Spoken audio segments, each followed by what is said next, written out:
of our box office queen. Yes, she has given this title several times in the last years, and this year, in spite all the changes.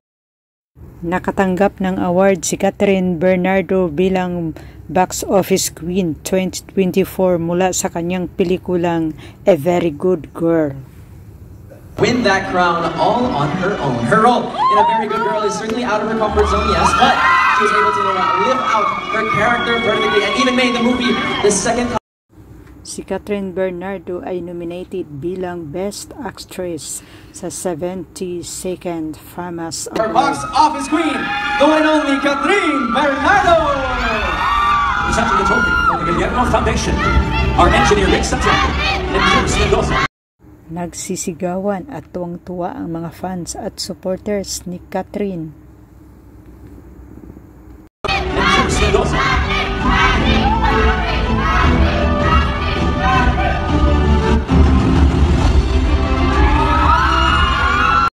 Mas lalong lumakas ang hiyawan ng mga fans at supporters ng Kat Den nang sinalubong ito at hinawakan ang kamay.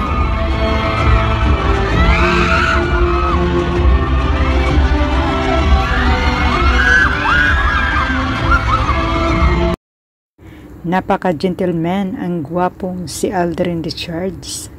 Nakakakilig.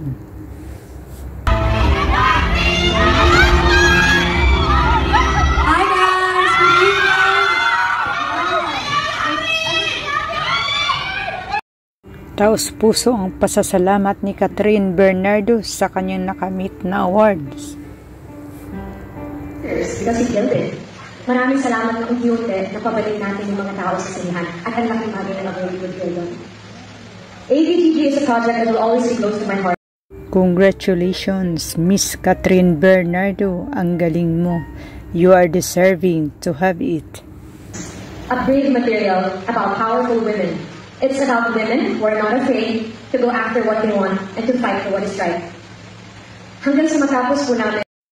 Alden Richards nakatanggap din ng award bilang Box Office King 2024. Wow!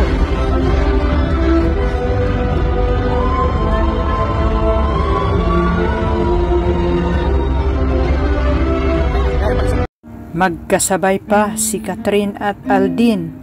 Naging Box Office King and Queen 2024.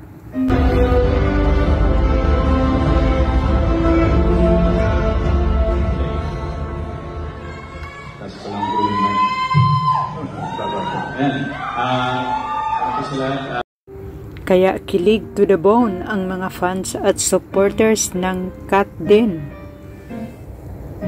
Ito sa foundation and the first to the awarding body para po sa recognition nito. Hindi po ito sa sarili dahil marami po kaming parte ng pelikulang 5 Big Ups.